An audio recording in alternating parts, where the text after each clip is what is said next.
तो दोस्तों एक बार फिर से बलूचिस्तान के अंदर में पाकिस्तानी आर्मी का हेलीकॉप्टर जो है वो गायब हो गया है। अली समेत इस हेलीकॉप्टर में 6 अफराद सवार थे जब ये लापता हुआ है। ISPR की जानिब से बताया जा रहा है कि हेलीकॉप्टर की तलाश के लिए सर्च ऑपरेशन जारी है। अब इतने इम्पोर्टेंट टॉपिक को डिस्कस करने की बजाय पाकिस्तानी मीडिया जो है वो कॉमेडी करने में लगा हुआ है। कहीं से कोई डॉलर आपको नहीं मिल रहा है, क्राइसिस तो डॉलर का है ना जी। कहीं से पैसे नहीं मिल रहे, पैसे हमारे पास है नहीं और महंगाई बढ़ती चली जा रही है, बिजली बंद है और बिजली बंद है, यूनिट फिर भी महंगा है और लोगों की जेब में पैसे और नहीं, महंगा ऑयल, होगा, आटा सब कुछ महंगा हो गया और महंगा होगा और अरे वैसे जहर खाने के पैसे नहीं। कश्मीर कश्मीर कश्मीर कश्मीर कश्मीर कश्मीर 245 सूटकेसों में पैसे गए हैं दुबई, कराची से दुबई। जी। ये इंडियन जहाज 4-5 कैसे खराब हो गए? एक हो सकता था ज्यादा, बहुत ये भी हैरत अंगेज होता अगर 2 हो जाते, 5 कैसे खराब हो गए? और उनमें सामान क्यों लादा जाता है? तो जब रशिया आपको सस्ती चीजें देने के लिए तैयार है तो फिर रशिया से ले लेना, श्रीलंका ने ले लिया, इंडिया उससे खरीद रहा है। ये अमेरिका से डरते हैं और ये तो ना रूस से मामला नहीं कर सकते तो उनसे क्या करेंगे? और रूस का तेल नहीं खरीद सकते जो इंडिया भी खरीद रहा है, मिस्र भी खरीद रहा है, सऊदी अरब भी खरीद रहा है। कश्मीर कश्मीर कश्मीर कश्मीर कश्मीर कश्मीर। अभी जो हारून चचा है, मुझे लगता है कि इनको एक्सटर्नल अफेयर्स के ऊपर बात करना छोड़ देना चाहिए। ये अच्छा होगा बात करे कश्मीर की, बात करे भारत की, बात करे फिजा की तरह, ज़्यादा अच्छा लगता है। क्योंकि चचा को अभी तक ये नहीं पता है, मतलब हर वीडियो में अपने अवाम को बेवकूफ़ बना रहा है भाई, हर वीडियो में अपने अवाम को बेवकूफ़ बना रहे हैं कि रशिया से तेल क्यों नहीं ले रहा, रशिया से तेल क्यों नहीं ले रहा है, भारत ले रहा है, भारत ले रहा है, भारत के पास रिफाइनरी है तो भारत ले रहा है, तुम्हारे पास तो रिफाइनरी ही नहीं है तो उसको कहाँ से फिल्टर करोगे भैया, तुम कहाँ से उसको रिफाइन करोगे? मतलब मैं इमेजिन कर रहा हूँ कि सारे पाकिस्तानी लाइन से खड़े हुए हैं और रशियन तेल पी रहे हैं, उसको फिल्टर कर रहे हैं। मैं इमेजिन करो कैसा लगेगा।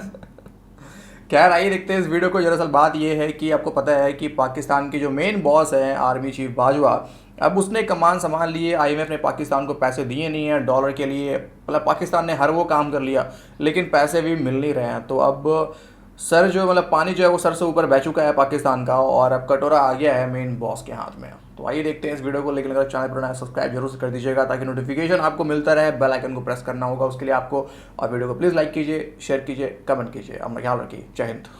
मेरी ना महंगाई रोकने की मेरी नंबर 1 प्रायोरिटी रही है अब तक, मैं सीधी बात करता हूँ, ना ग्रोथ लाने की मेरी प्रायोरिटी रही है। मेरी प्रायोरिटी तो सिर्फ डिफ़ॉल्ट से पाकिस्तान को बचाने की रही है। मैं आपसे फिर गुजारिश करता हूँ, खाने पीने की चीज़ें बहुत बढ़ गई हैं। मेरी अपनी बहनें मुझे बताती हैं कि चीज़ें महंगाई बहुत बढ़ गई है, इसमें कोई दो राय नहीं है, ठीक है।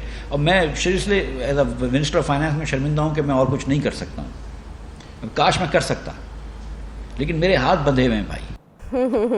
लेकिन आर्मी चीफ फ़ोन करते हैं वेंडी शर्मन को और वो उनसे रिक्वेस्ट करते हैं कि आप ये इजरा जल्दी कर दें, तो इमरान खान साहब को ये बात पसंद नहीं आई। क्या कहते हैं वो? क्या ज़रूरत पड़ी थी उन लोगों को जो देख रहे थे ये साजिश हो रही है और उन्होंने फैसला किया कि जी हम कुछ नहीं करेंगे। आज वो भी जिम्मेदार हैं ये जो हो रहा है मुल्क के साथ। आज चौथे नंबर पे अब पाकिस्तान दुनिया में वो मुल्क जो श्रीलंका के बाद डिफ़ॉल्ट करने जा रहा है।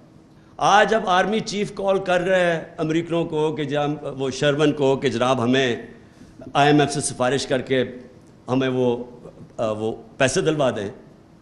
आप सोचो कि मुल्क का क्या हाल है। यानी ये अगर गवर्नमेंट के अंदर ये हालात हैं कि गवर्नमेंट की क्रेडिबिलिटी इतनी नीचे चली गई है कि उनको आर्मी चीफ को कहना पड़ रहा है कि जी उनको टेलीफोन करें। कोई 400 टेक्सटाइल मिलें बंद हैं, लाखों आदमी बेरोज़गार हो गए हैं, मशीनरी आ नहीं सकती, जो अशियाए तय्युश थी तो वो तो पहले से बंद थी और अच्छा किया वो तो बंद होनी ही चाहिए थी। कहीं से कोई डॉलर आपको नहीं मिल रहा है, क्राइसिस तो डॉलर का है ना जी। कहीं से पैसे नहीं मिल रहे, तो इसमें दरामदाद कम की तो किस कीमत पे की? और डॉलर आपको मिल सकते थे अगर इस्तेहकाम होता। ओवरसीज़ पाकिस्तानी से कहते हैं हम नहीं भेजते पैसे ज़्यादा, यानी मामूल के जो पैसे वो भेज रहे हैं वो भेज रहे हैं, तो किस कीमत पे ये किया, ये देखना होता है ना। इमरान खान साहब की तजवीज़ को आप किस तरह से देखते हैं कि डॉलर को बाहर जाने से रोकने के लिए मुल्क में फौरी तौर पे इमरजेंसी लगानी चाहिए? अरुण साहब बिल्कुल लगानी चाहिए। ये इमरान खान साहब ने अब कहा, हम तो कब से कह रहे हैं कीमत भी अगर माहिरीन अगर इत्तफाक करें तो मुकर्रर की जाए डॉलर की। और डॉलर कौन ख़रीद रहा है? शाहीन साहबाई साहब कहते हैं 245 सूटकेसों में, और शाहीन साहबाई की खबर एक आम अखबार में इसकी खबर नहीं है। 245 सूटकेसों में पैसे गए हैं दुबई, कराची से दुबई। जी। ये इंडियन जहाज 4-5 कैसे ख़राब हो गए? एक हो सकता था ज़्यादा बहुत ये भी हैरत अंगेज़ होता अगर 2 हो जाते 5 कैसे ख़राब होगा, और उनमें सामान क्यों लादा जाता है? देखिए, ये रजामंदी या नहीं रजामंदी ये छोड़िए इन बातों को। बहुत सी बातें हो जाती हैं, रजामंदी होती है नहीं होती, छोड़े इन बातों को। ये हुकूमत तो हर चीज़ में ही रजामंद है आर्मी चीफ के साथ, तो ऐसी कोई बात नहीं। अब बात जैसे इमरान खान एक ज़माने में था, और इमरान खान का ये कहना कि जी ये कैसे इन्होंने कर दिया और ये गवर्नमेंट का फेलियर है, बात ये है कि खान साहब के ज़माने में यही आर्मी चीफ बड़ी भाग दौड़ करते थे इसी किस्म की चीज़ों के लिए। जब खान साहब तल्लुकात बिगाड़ देते थे तो यही भाग दौड़ करके ठीक करते थे, सऊदी अरेबिया के साथ, अमेरिकनों के साथ, यूरोपियंस के साथ, चाइनीज के साथ, कतर चाइनीज के साथ, यही करते थे, दिन रात ये भाग दौड़ करते थे। पहले दिन से आर्मी चीफ ने क्यों ये कॉल की, इससे 2 बातें नजर आती है। एक तो अनफॉर्चुनेटली ये लगता है कि इस गवर्नमेंट की जो कोशिश थी कि IMF प्रोग्राम जो है जल्दी से जल्दी ऑनलाइन लाया जाए, वो फेल हो गया। अगर वो फेल ना होते तो आर्मी चीफ को ये मुदाखलत करने की जरूरत ही ना पड़ती।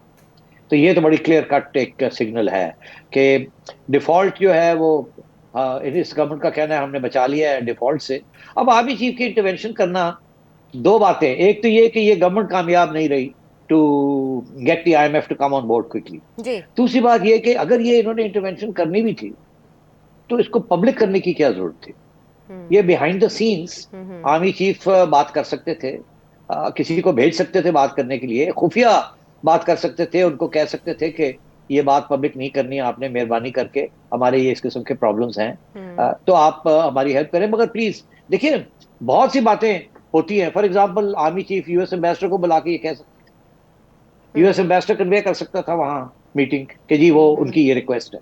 मगर ये जो किया और फिर पब्लिक में ये बात सामने आई, करवाई गई या आ गई, या इनको पता था ये आएगी। अब देखना ये है कि क्या ये कामयाब होती है ये बात कि नहीं।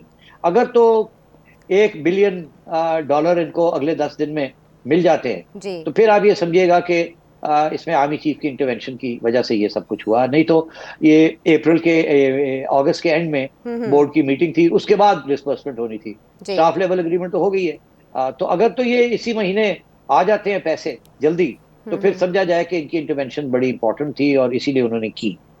और अगर नहीं आते तो फिर इसके कुछ फिर आपको फिर मुझे पूछना पड़ेगा 15-20 दिन के बाद कि इसका मतलब क्या था, क्या पैगाम था या क्या मैसेज दी जा रही थी, एंड सो ऑन। आप हमेशा ईरान के हवाले से भी बात करते हैं, रूस की आप बात करते रहे हैं, ईरान की तरफ क्यों नहीं देखती हमारी हुकूमत? कोई एग्रीमेंट उनके साथ क्यों नहीं करती? क्या कोई एग्रीमेंट हाल ही में हुआ उनके साथ?